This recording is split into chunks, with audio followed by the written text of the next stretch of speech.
I can hear you.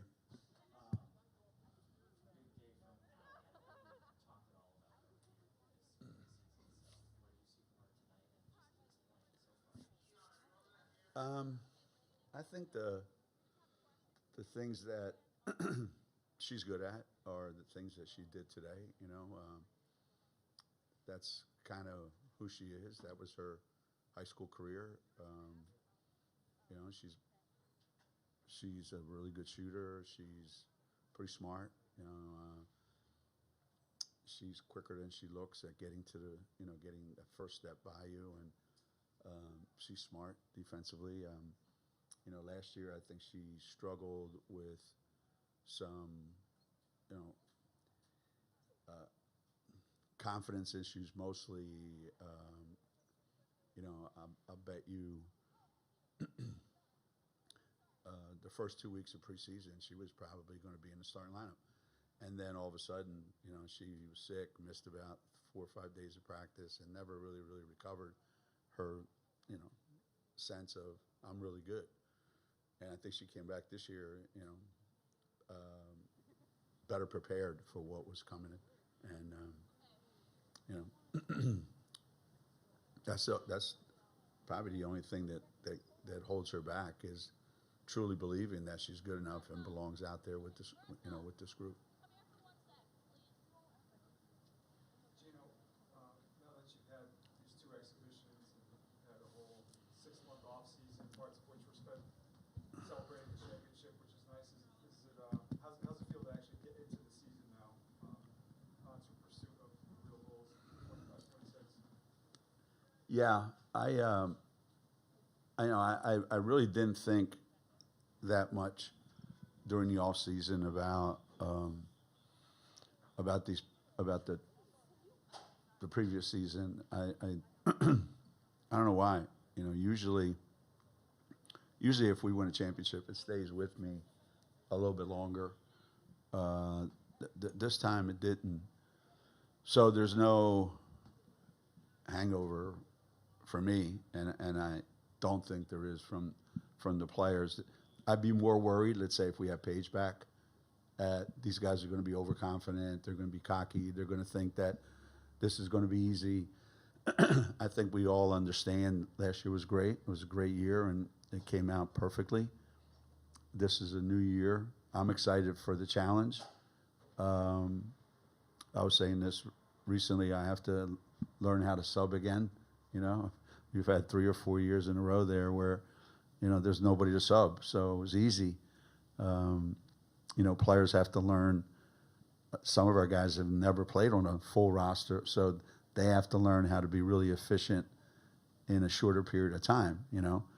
So there's a lot of challenges. The preseason schedule is challenging, and I'm looking forward to it. I try to explain to our players all the time. This isn't going to be we go out there and start against Louisville and then we go undefeated the rest of the season. It's not going to be like that. It's going to be a lot of learning with 5 new players. So there's a lot of exciting things that are ahead of us. And I want to try to enjoy them, and I want to try to help them, overcome some of these challenges that we're going to have. Going back to Allie and just the depth you guys have, do you see that competition playing out at all, whether it's in practice or in the games like an exhibition? Some groups look better than others, obviously. Some groups defensively are better than others.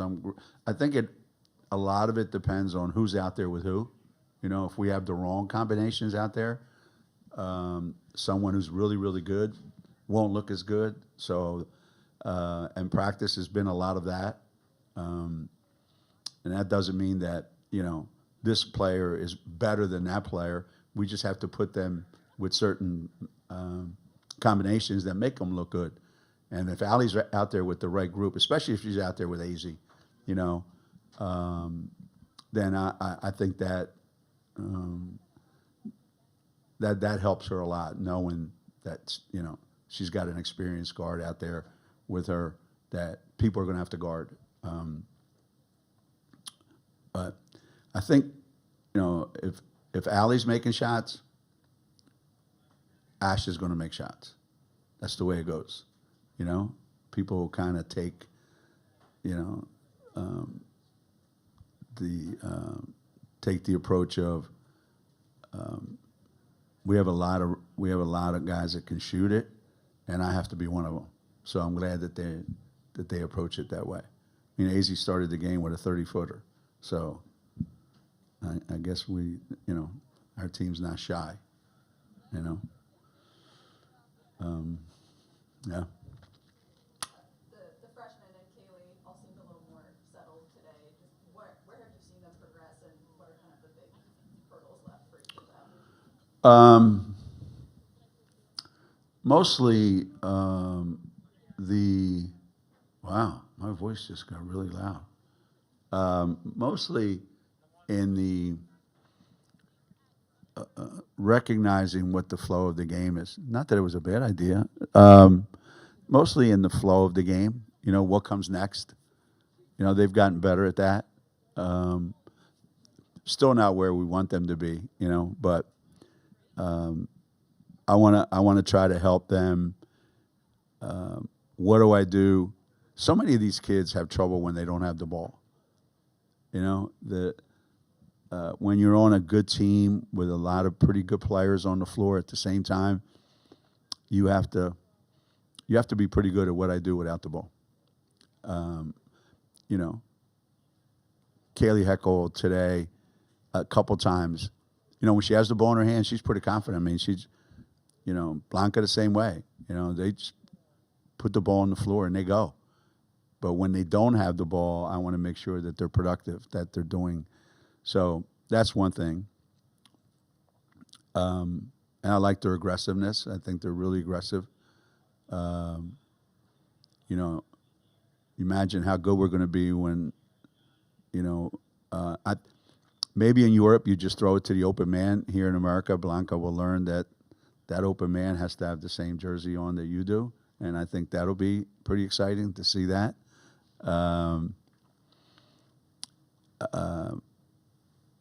Sarah Williams probably doesn't know a lot of our sets. We don't have a lot of them in there. I think she knows. I think the play she knows the best is throw it to me. You know, what play are we running? She says throw it to me. You know, she wants to go in the lane, and she knows where she wants the ball, and she works really hard to get it there. So they all have strengths that I really, really like. Khalees even, you know, they have strengths that really, really are going to help us.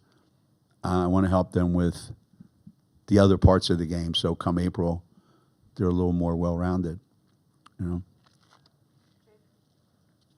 KK's only made field goal today was a three-pointer. Have you seen any improvement from her from deep? And if so, how much? It's streaky at times. You know, she'll go a few days and make a bunch. Then she'll go a few days and not make any. But she's putting the time in, and it is becoming a little more.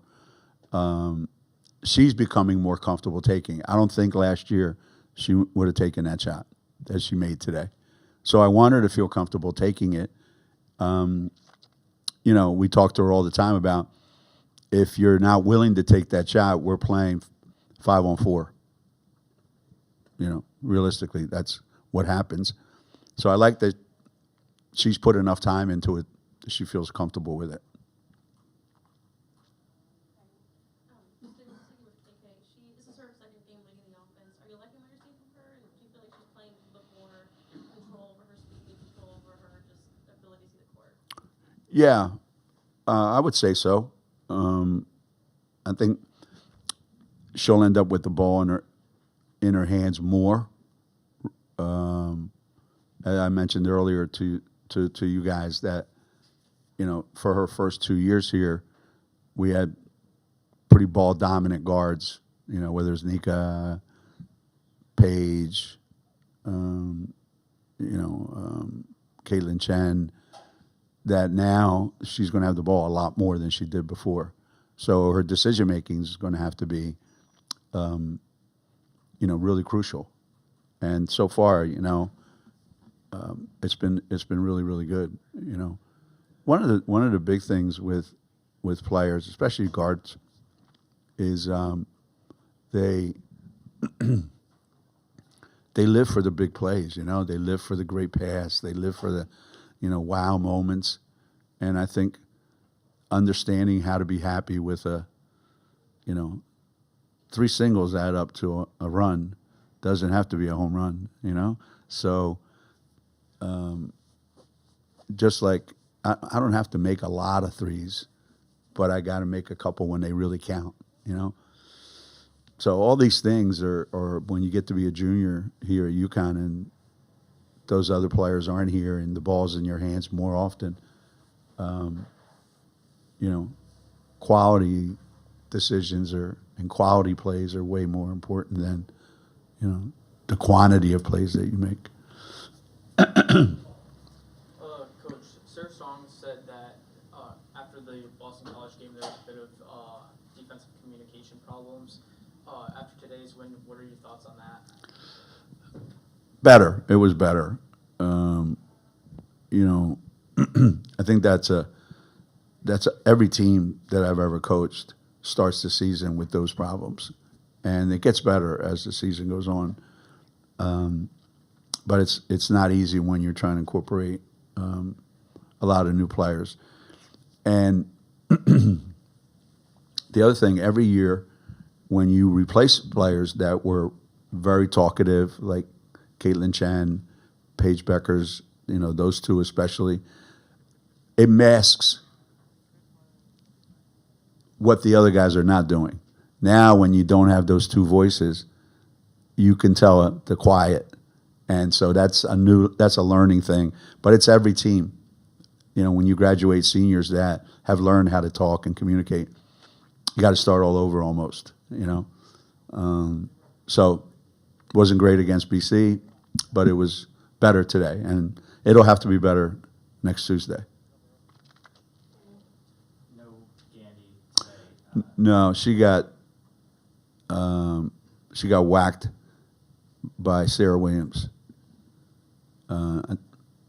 Yeah, she got in the way, and when Sarah wants to score, Sarah's going to try to get a shot up, and Gandy doesn't let people just shoot over her. So there was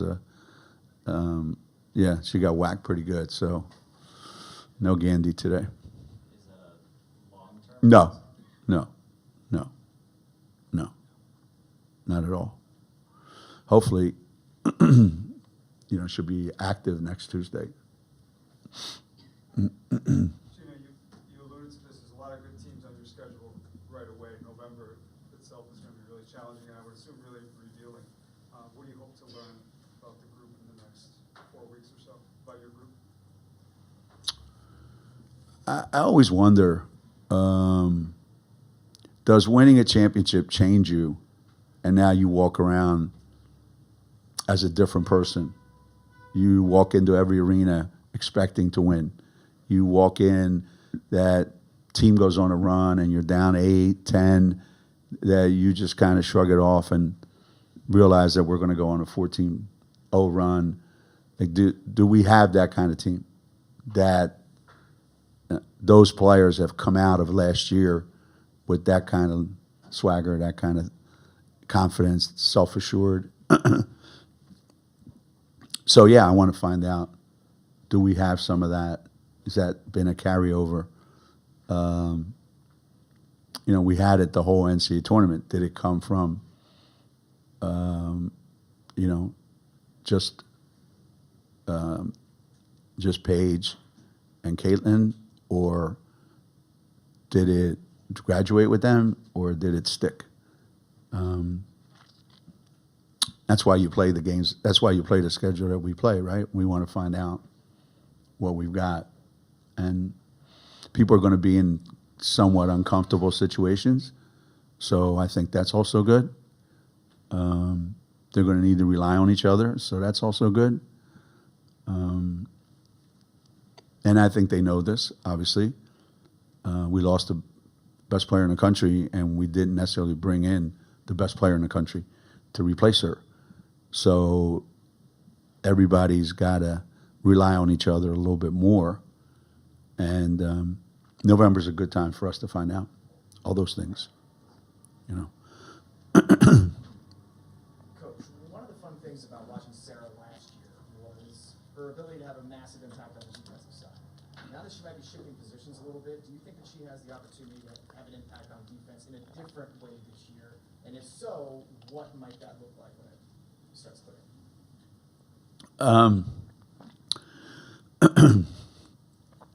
Last year, I don't know that we had as much of an inside presence as I think Sarah Williams gives us. And I think Jenna has gotten better, as you saw today. But what made us really hard to play against last year was we played small. You know, we played with 4 guards and we played with Sarah, and she was a really difficult matchup for everybody. So she was constantly overmatched in size, but they had an impossible time guarding her. She spends more time now wandering on the floor. You know, she's not in the middle of the floor all the time like she was last year, which is good for us and good for her because theoretically it's going to make her harder to guard because they don't know where she's going to be. You know, last year they kind of knew and they still couldn't guard her.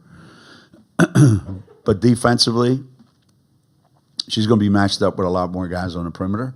And I love that because she's really quick, she's really smart, and I think her impact usually is how smart she is in guiding people to where she wants them to go, and then being the best rebounder on the floor all the time. So I don't know that part of the game is going to change. Coach, I'm Julian from the Southern News, student paper at Southern Penn. Wondering if you could say a few words about what the opponent did well tonight. They got a bunch of open shots. They didn't make as many as probably they're going to make. You know, I think the difference in talent obviously has a big effect. And what happens is you get rushed. And they had that one stretch, you know, where, I don't know, we scored like 30 points or something like that in a row. You get really sped up. But I thought in the second half, or once they got into a little bit of a rhythm, I thought they had a pretty good idea what they wanted to do. And, you know, you can tell a lot about a team by what are they trying to do. So they were trying to do things that are going to really, really work against other teams that they play. It's just, it's hard for that stuff to work, you know, in this environment against this level that we have. But just like, you know, most really well-coached teams, they weren't just running up and down the floor and saying, hell with it, let's let Connecticut do whatever they want, and let's look like we've never practiced.